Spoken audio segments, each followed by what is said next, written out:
bagi memudahkan menarikkan rezeki Allah Subhanahu wa taala, mudahnya bagi kita untuk dapat rezeki, lazimkanlah diri kamu berzikir pada siang dan petang.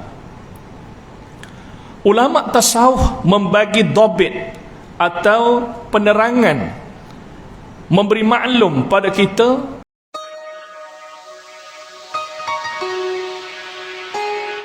Kenapa?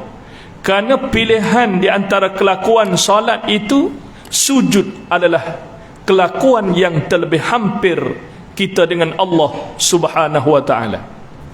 Sebagaimana sabda Nabi sallallahu alaihi wasallam, aqrabu ma yakunul 'abdu min rabbih fahuwa sajidun. Sehampir-hampir di kalangan hamba aku itu ialah pada ketika sujud.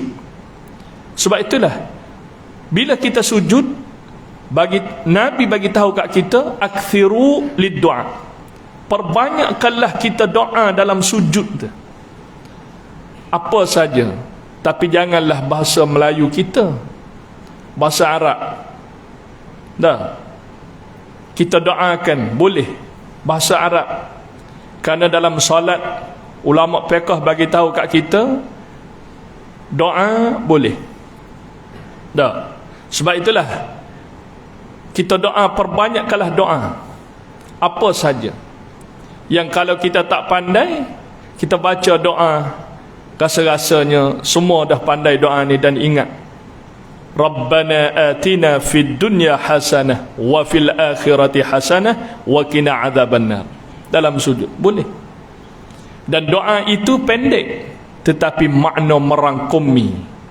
Dikatakan jawami'ul kalim, artinya pendek tetapi maknanya merangkumi, melengkapi dunia pun hasanah dan akhirat pun hasanah.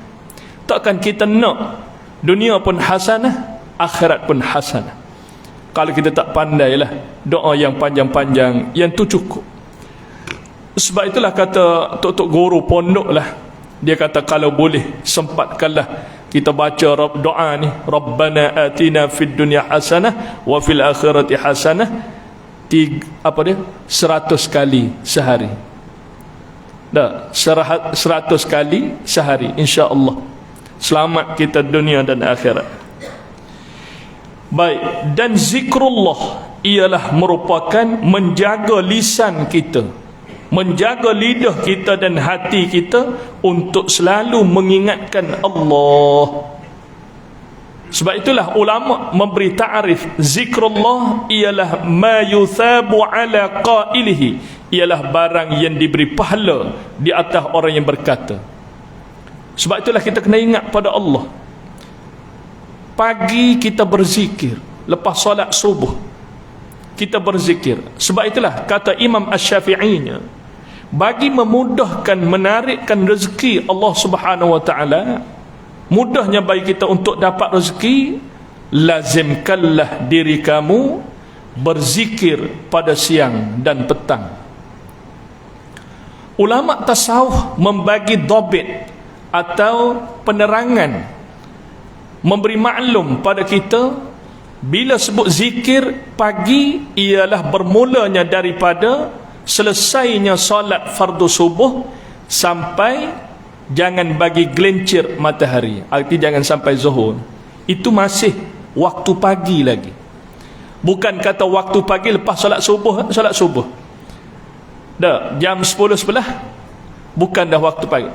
Dalam istilah dhabit dalam kita beramal ialah waktu pagi. Kalau kita buka dalam kitab ke, dia adalah amalan ini untuk kita baca, zikir ini baca petang dan pagi dan petang.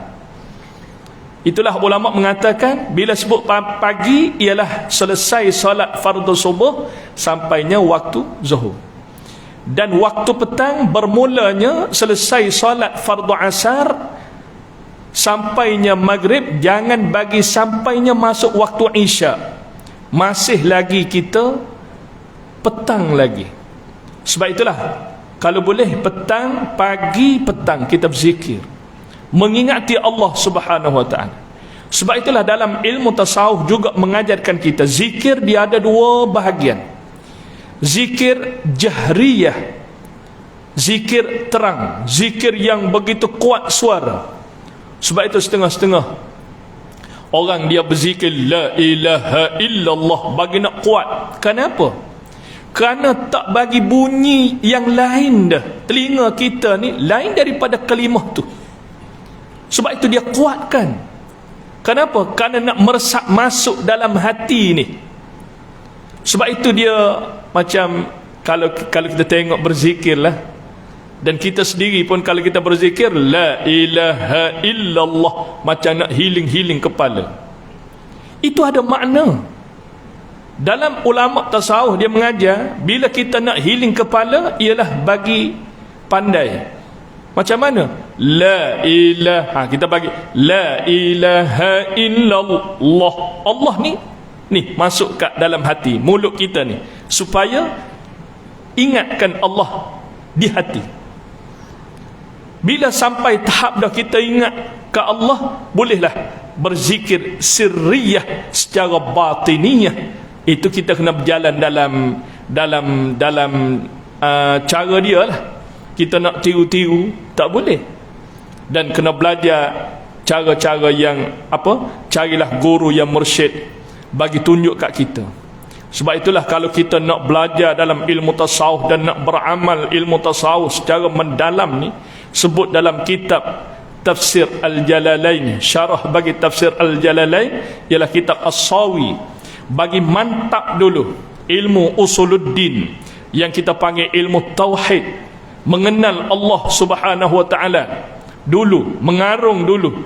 Yang kedua ialah ilmu fiqh.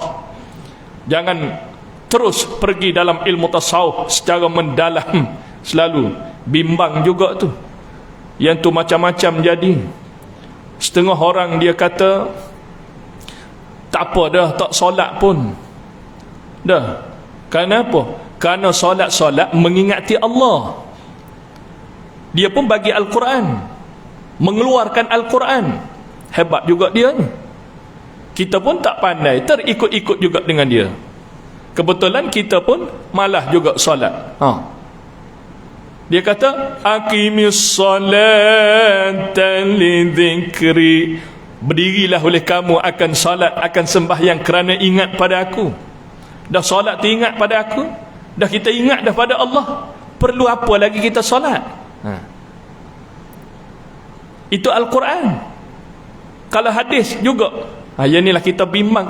Kalau faham zahir-zahir ayat, memang nak jadi sesat. Al-Quran yang kita baca pun, kalau kita tidak memahami daripada huraian ulama, sesat.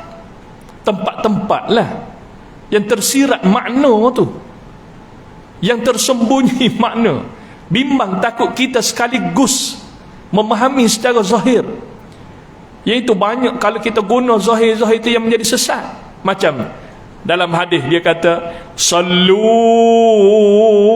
sembahyanglah kamu, kama raaitumuni usalli, semacam mana kamu lihat aku sembahyang. Itu hadis Nabi. Ada segolongan manusia yang singkat pada pahaman, dia kata tak perlu solat dah, sebab kita tak nampak dah Nabi solat sembahyang. Lalu tu tak kena sembahyang lah. Sebab sallu memanglah Nabi suruh, tapi kama raaitumuni, semacam mana kamu lihat aku sembahyang. Dah kita tak nampak dah Nabi. Iaitu ada segolongan pahaman begitu. Pahaman lagu tu sesat lah. Sebab itulah kita bimbang. Nabi kata man qala al-Quran bighairi ilmin falyatabawwa maq'adahu minan nar. Barang siapa yang mentafsirkan Al-Quran tetapi dengan tidaknya mahir dalam ilmu tafsirannya, falyatabawwa maq'adahu minan nar, maka tempahkanlah tempat dalam api neraka. Sebab itulah ilmu penting dalam untuk menjagakan diri kita, terutama kalau kita nak mengajar ke orang, kita nak bagi tahu ke kita, kena ada ilmu. Dan ilmu ni Nabi ajar kat kita, innamal ilmu bitta'allum, hanya ilmu dengan belajar.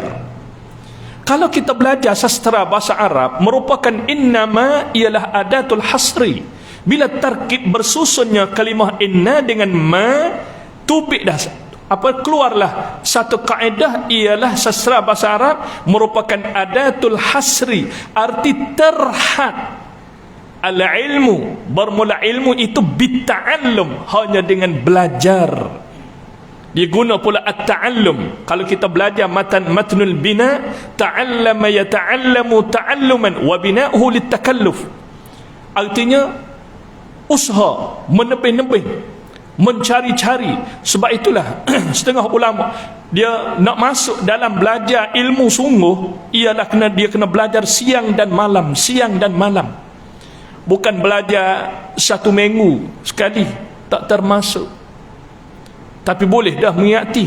Tapi untuk nak menambahkan ilmu yang banyak, tak boleh, tak cukup. Dah, tambah lagi kita belajar dalam apa? Ambil ilmu dalam Google, macam-macam. Sekarang ni dia panggil apa? Sini panggil apa ya? AI ke macam mana? Dah, bimbang tu, masya-Allah. Sebab itu Nabi bagi sekatan dah untuk kita, ialah bitta'allum. Dan Allah Subhanahu wa ta'ala jaga pula, fas'alu ahla dzikri in kuntum la ta'lamun. Maka tanyalah kamu akan ahli zikir, akan orang alim, in kuntum la ta'lamun, jika kamu itu tak pandai, tak mengetahui. Tanya, bukanlah cari kitab sendiri, pahaman sendiri, lepas tu buat sendiri, tak boleh. Sebab itulah Imam As-Sayuti rahimahullahu ta'ala, dia tafsir Jalalain, dia gunanya ilmu ni 50 ilmu untuk nak tafsir Al-Quran. Kita ni pandai terjemah sahaja jatuh bimbang sangat. Sebab itulah kalau kita rasa benda ni, benda pelik ni, benda yang tak pernah dengar ni, tawakuf, berhenti sekejap, tanya kat orang pandai dulu, yang bimbang sangat. Tambah-tambah lagi di segi akidah, di segi pegangan kita tu, bagi betul dengan akidah ahli sunnah wal jamaah. Bermazhabnya kita mazhab Imam Asy-Syafi'i. Dan kita bertasawuf dengan ajaran Imam Al-Ghazali dan Syekh Junaidi Al-Baghdadi. Itulah ulama-ulama kita bagi tahu kat kita, tuan-tuan dan puan-puan yang dirahmati Allah Subhanahu wa ta'ala. Dan satu laginya, untuk menjadi kota, untuk menjadi benteng kita di antara kita dengan syaitan laknatullah, ialah tilawatul Quran, ialah membaca dan merenungi wahyu-wahyunya, untuk menjadi cahaya bagi hati kita, untuk menjadi penawar, ubat penawar bagi kita. Sebab itulah baca Al-Quran setiap hari. Kalau kita setiap hari kita bermulanya baca Al-Quran, insya-Allah kita akan diberkati Allah pada hari itu. Kerana Al-Quran merupakan hidayah, Al-Quran merupakan petunjuk. Sebab itu sekarang ni, termasuk saya juga kadang-kadang bangun je waktu pagi, tak tengok Quran dulu, tengok telefon dulu. Masya Allah. Mata ni yang itulah mata kita sekarang ni mudah nak rusak sikit. Tak bagi buta lah, na'uzubillah lah. Kerana cahaya mata kita ni tak dapat lagi cahaya yang sekitar alam tu. Kita nampak dah cahaya ni. Dah bangun pagi, buka. Sepatutnya bila kita bangun pagi, biasa dah kita baca doa, alhamdulillah alladzi ahyana ba'dama amatana wa ilaihin nusyur. Syukur ke Allah, Allah Ta'ala menghidupkan kita kembali semula. Alhamdulillahilladzi radda alayya ruhi wa afani fi jasadi wa adhina li bidzikrih. Terima syukur pada Allah, Allah Ta'ala kembalikan ruh ke jasad semula dan sehat untuk kita mengingatinya. Kita bangun mengingati Allah, ambil wuduk dan solat sunat, tahajud, dan tengok Al-Quran. Yang tu kalau boleh. Nanti lepas selesai kuliah subuh ni, boleh lah. Kita nak tengok Tapi Dalam telefon pun dia ada manfaat juga, pilih yang manfaat. Dah. Mudah-mudahan kita diberkati Allah Subhanahu Wa Taala. 3 perkara tadi ialah jangan kita lupa masjid, tempat lindungi kita daripada godaan syaitan, dan juga kita zikrullah, mengingati Allah. Sebab itulah kalau kita buat kajian lah, orang yang tidak tak mau manalah ke masjid ke apa tu, kerana mungkinlah hati dia tu tidak mengingati Allah. Tapi kalaulah dia mengingati Allah, insya-Allah Allah Taala jemput dia. Kita bimbang kerana Allah Subhanahu Wa Taala berfirman, "Wa man a'rada 'an dzikri fa inna lahu ma'isyatan dhanka." Barang siapa berpaling daripada ingatkan Allah, Allah Taala bagi sempit kehidupan dia. Walaupun dia rumah besar, walaupun dia kereta banyak buah, tetapi dia berpaling. A'rada ni tak peduli langsung tentang agama Allah, tentang ilmu-ilmu Allah untuk menyedari dia, maka Allah Ta'ala berpaling daripadanya dan sempitnya dalam kehidupan. Dan katanya Al-Hasan Al-Basri rahimahullahu ta'ala mengatakan, setengah daripada alamat, setengah daripada tanda yang Allah Ta'ala berpaling daripadanya ialah banyak dia nak buat perkara-perkara yang tidak ada faedah baginya. Fima la ya'ni. Allah Ta'ala bagi sibuk kat dia untuk buat perkara yang tidak ada faedah. Ini menanda bahawasanya orang ini Allah Ta'ala sudah berpaling daripadanya. Ini pandangan daripada Al-Hasan Al-Basri rahimahullahu ta'ala. Patutlah kita mengingati. Kadang-kadang kita jangan sibuk dengan hak orang, kita sibuk dengan hak kita. Kadang-kadang tak sempatlah nak datang solat masjid, kita macam kita risau Allah Ta'ala berpaling ke macam mana. Kita menyedari diri. Sebab itulah tazkirah ini merupakan faedahnya bagi orang yang beriman kepada Allah Subhanahu Wa Ta'ala. Fadzakir fa inna dzikra tanfa'ul mu'minin. Hendaklah kamu mengingati, kerana peringatan itu memberi faedah bagi kamu. Dan Syekh Abdul Qadir Al-Jailani qaddasallahu sirrah mengatakan, pandangan bagi dia lah, dia kata, dawim, hendaklah kamu dawim ala sama'il mawa'iz, hendaklah kamu mengekali di atas mendengar mau'izah, pengajaran. Dawim ala sama'il mawa'iz fa innal qalba, kerana bahawasanya hati kita ni idza ghaba 'anil mawa'iz, bila ghaib daripada dengar mau'izah, ama buta mata hati.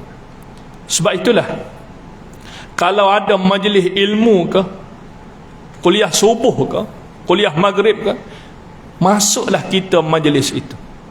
Mudah-mudahan hati kita ni dijirus, disiram dengan air pengajaran.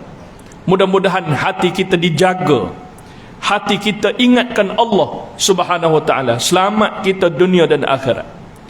Orang kita ni kalau kita tak dengar mawa'iz atau tak dengar tazkirah, dia akan hanyut dengan lautan dunia yang memberi lalai kat dia. Na'udzubillah. Sebab itulah ad-dunya, ulama memberi ta'rif ad-dunya ialah ma syaghalaka an dzikrillah, barang yang menyibukkan akan dikau daripada ingatnya kepada Allah Subhanahu Wa Ta'ala. Tak sempat nak ingat ke Allah sebab kita buat benda ni. Dunia tak salah, tempat perahmaan bagi kita, tapi ulama bagi tahu kat kita, dunia ini dibagaikan air laut dan kita ni dibagaikan perahu. Janganlah air laut itu masuk dalam perahu bagi banyak, nanti tenggelam. Tak ada air langsung tak boleh juga, tak ambil dunia pun tak boleh juga. Tapi jadikanlah dunia itu wasail, tangga untuk akhirat. ad-dunya mazra'atul akhirah. Dunia itu tempat perhormatan bagi akhirat.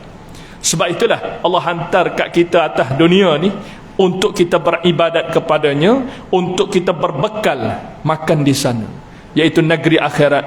Wal akhiratu khairun wa abqa, akhirat lebih kekal.